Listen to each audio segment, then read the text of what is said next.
Hello everyone, once again welcome to Litty Loganas life coach with love. ഇന്ന് പ്രശസ്തനായ മനഃശാസ്ത്രജ്ഞൻ Sigmund ഫ്രോയിഡിൻ്റെ ഒരു വാക്യത്തെ നമുക്ക് ഓർക്കാം. Before we try to lower our self esteem or self confidence we must consider others as holes. പറഞ്ഞത് ഇത്തിരി റവല്യൂഷണറി ആയിട്ടുള്ള തോട്ടാണെങ്കിൽ പോലും നമ്മൾ ഓർക്കേണ്ട കാര്യം, നമ്മുടെ സെൽഫ് കോൺഫിഡൻസ് നമ്മൾ ഉയർത്തിക്കൊണ്ട് വന്നത് വളരെയധികം ക്ലേശങ്ങൾ സഹിച്ചാണ്. അതിനെ ഒരു പോയിന്റ് പോലും കുറയാതെ കാത്തു സൂക്ഷിക്കേണ്ടത് നമ്മൾ തന്നെയാണ്.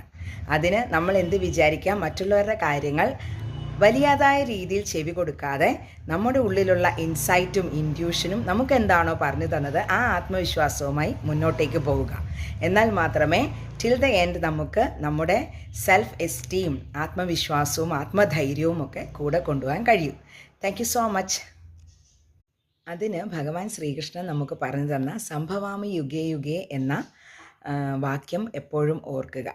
നിങ്ങൾ എന്തൊക്കെ വിചാരിച്ചാലും എന്തൊക്കെ ചിന്തിച്ചു കൂട്ടിയാലും സംഭവിക്കാനുള്ളത് സംഭവിച്ചുകൊണ്ടേയിരിക്കും.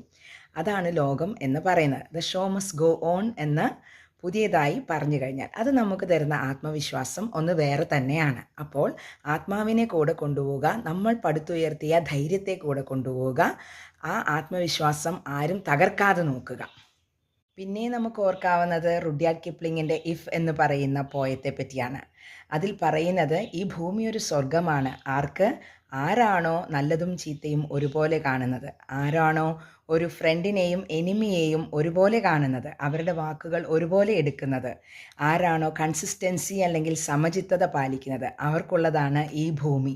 അങ്ങനെയുള്ള ഭൂമി സ്വർഗമാക്കാൻ അവർക്ക് മാത്രം കഴിയും എന്ന് റുഡ്യാർഡ് കിപ്ലിംഗ് ഓർമ്മിപ്പിക്കുന്നു. അപ്പോൾ ആത്മവിശ്വാസം, ആത്മധൈര്യം, ആത്മാഭിമാനം ഇതെല്ലാം ഉണ്ടായിരിക്കട്ടെ എന്ന് ആശംസിച്ചുകൊണ്ട് നിർത്തുന്നു. ലിറ്റി ലോഗനാഥ്.